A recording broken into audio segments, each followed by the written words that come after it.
Question कह रहा है calculate potential of the hydrogen electrode with contact with the solution whose pH is 10। तो हमें क्वेश्चन में गिवन है pH है 10। अगर pH का फॉर्मूला तुम्हें याद हो, pH का फॉर्मूला होता है minus log of H plus ion concentration and that is 10।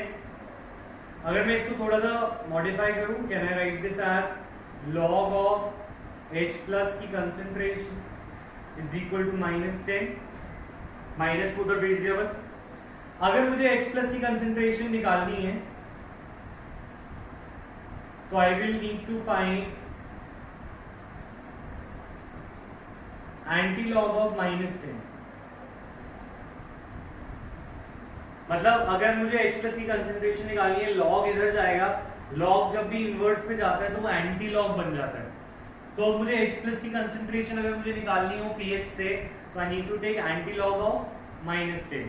Anti log लेना, अगर कोई डायरेक्ट नंबर दे रखा है तुम्हें, जैसे इंटीजर दे रखा है, इंटीजर में पॉइंट्स नहीं है, ठीक है ना, तो इस केस में you can directly find anti log.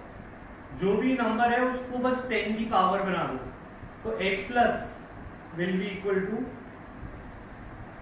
10 to the power minus 10।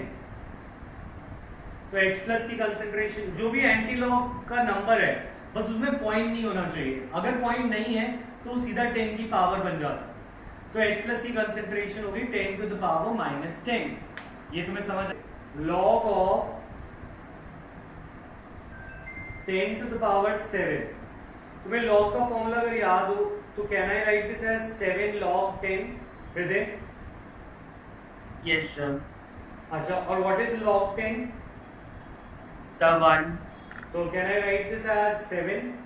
तो log 10 to the power 7 is 7। Yes और Yes, sir. Yes, तो sir. अगर मैं बोलूं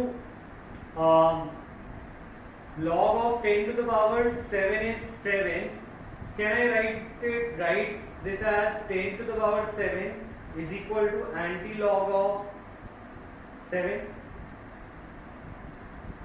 log को अगर मैं इधर ले जाऊं तो anti-log बन जाएगा। Yes, sir. तो सर वो मतलब वो अपॉन में चला गया एक तरीके से।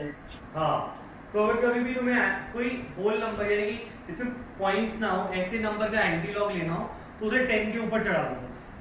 तो द थिंग इज, अगर कोई डायरेक्ट नंबर है तो मेक इट पावर ऑफ 10। जो भी चीज है जिसका एंटी लॉग लेना है उसको 10 की पावर बनाया जा सकता है। तो फॉर एग्जाम्पल अगर मैं बोलता what is anti log of -5, तो व्हाट विल यू से? Sir, 5. No, 10 to the power -5. 10 to the power 5. Okay, sir. समझा? अच्छा, तो इसी तरीके से अगर मैं एंटी लॉग ऑफ -10 ले रहा था तो anti log of -10 can be written as 10 to the power -10। Note कर लिए हृदय ये अच्छे से? Yes, sir. कर रहा हूँ इसके। अच्छा, अब मेरे पास H प्लस की कंसंट्रेशन है, तो मुझे निकालना क्या है? मुझे बोला है पोटेंशियल निकालो, तो मुझे इलेक्ट्रोड की पोटेंशियल निकालनी है। तो इलेक्ट्रोड का नर्व्स फॉर्मूला लगाता हूं, E is equal to E0 minus 0.059 by N।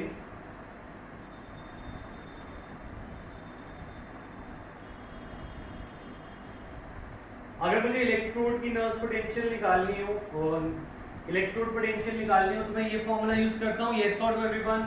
Bhavya, Yes, sir. Can I put 10 to the power -10? Yes, I can put. तो E, अच्छा, what is the E0 of hydrogen electrode? Hydrogen electrode की E0 कितनी होती है, कोई बताएगा मुझे? 0. Yes, very good, क्योंकि वो तो स्टैंडर्ड होता है, वो 0 है। और अगर मैं बात करूं इसकी इक्वेशन की, अगर मैं H हाइड्रोजन को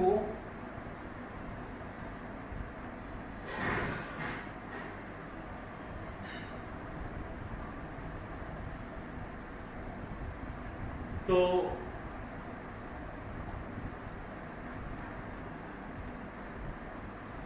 अगर मैं H प्लस को एक इलेक्ट्रॉन देता हूं तो वो H2 गैस बनता है।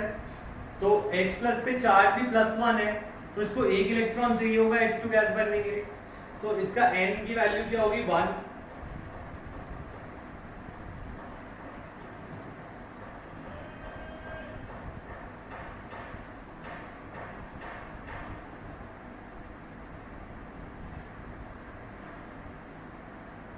10 टू द पावर -10 को अगर मैं ऊपर ले जाऊं तो ये बन जाएगा log of 10 to the power 10, और log का फॉर्मूला log x to the power y is equal to y log x, तो it will become -0.59 volts. What will it become? It will become -0.59 volts. क्यों? अच्छा, you can write it. मैं दोबारा लिख देता हूँ।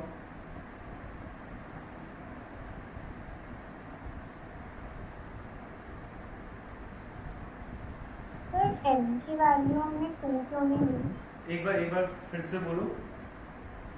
सर n की वैल्यू 2 क्यों नहीं ली? अच्छा, तुम इसके अंदर वैलेंसी को देखते हो, तो हाइड्रोजन जो है उसके ऊपर +1 है, तो अगर हाइड्रोजन आयन के 1 मोल को कितने मोल इलेक्ट्रॉन लगेंगे? 1 इलेक्ट्रॉन लगेगा। तो इसीलिए अगर ये Mg2+ होता तो इसमें 2 लेते हम। सर ये इक्वेशन तुम्हें याद हो कनिष्का, ये हमारी इक्वेशन इलेक्ट्रोड की पोटेंशियल की इक्वेशन है।